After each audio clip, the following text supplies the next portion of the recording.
Hey guys, welcome to another episode of 914s for Newbies. On this episode, we're going to talk about tools. Now these cars are really simple, they're easy to work on, you don't need a whole lot. A mechanic's ratchet set, wrench set will probably get you pretty far. But there are some special tools that make working on these cars a lot more fun and easier too.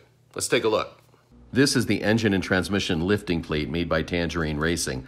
I think this is an essential tool for dropping the engine, which you probably have to do sooner or later. It fits into just a regular floor jack. You pull out the ball part and you just put the plate back in. The wider part goes under the engine with a cutout for the oil sump, and the notch goes in the transmission. And as you can see here, the engine balances perfectly on the jack plate. It's engineered just for a 914 engine, and it works amazingly well. So much easier and safer than almost anything else.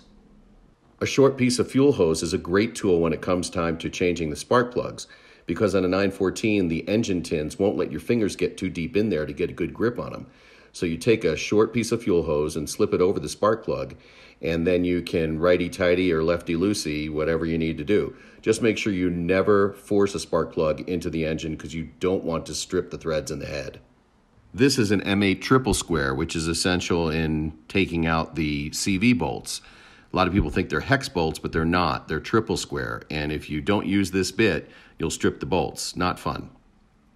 When it comes time to changing the oil, I love this tool.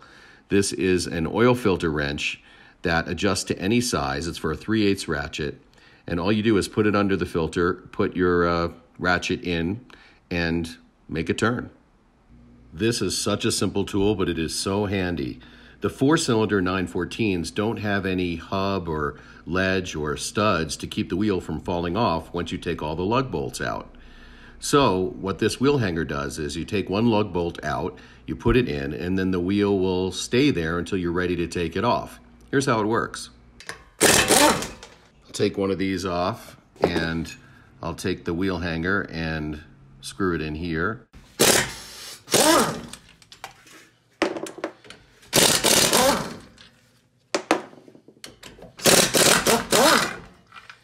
It just comes off on the hanger instead of on you. What's nice about the wheel hanger here is when it's time to put the wheel back on, we just get it through one of the holes. So now all we have to do is get the hole lined up. And now it's really easy to put the other lug bolts in.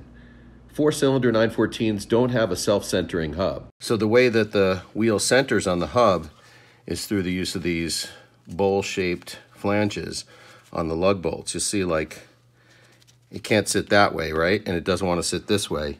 It wants to sit right in the middle. And the way that that happens is this bowl kind of centers it. But if you're not careful, or if you tighten it in a weird sequence, you can get the wheel on uncentered, and that will make for some very funky driving. So now that we've got it more or less centered by hand, see, it's still going to move a little bit, and it will until everything's tightened up. We'll put this last bolt in. You'll see, we'll just kind of move it until it doesn't really move anymore. That means it's really centered in the lugs, so it's getting there. So each bowl is holding the same amount of wheel. While the car's in the air, I'm just going to tighten these a little bit, just so that they don't move once the car is back on the ground, and then we'll torque. I have steel wheels on this car, so they go to 108 foot-pounds. Alloys would be 96 foot-pounds.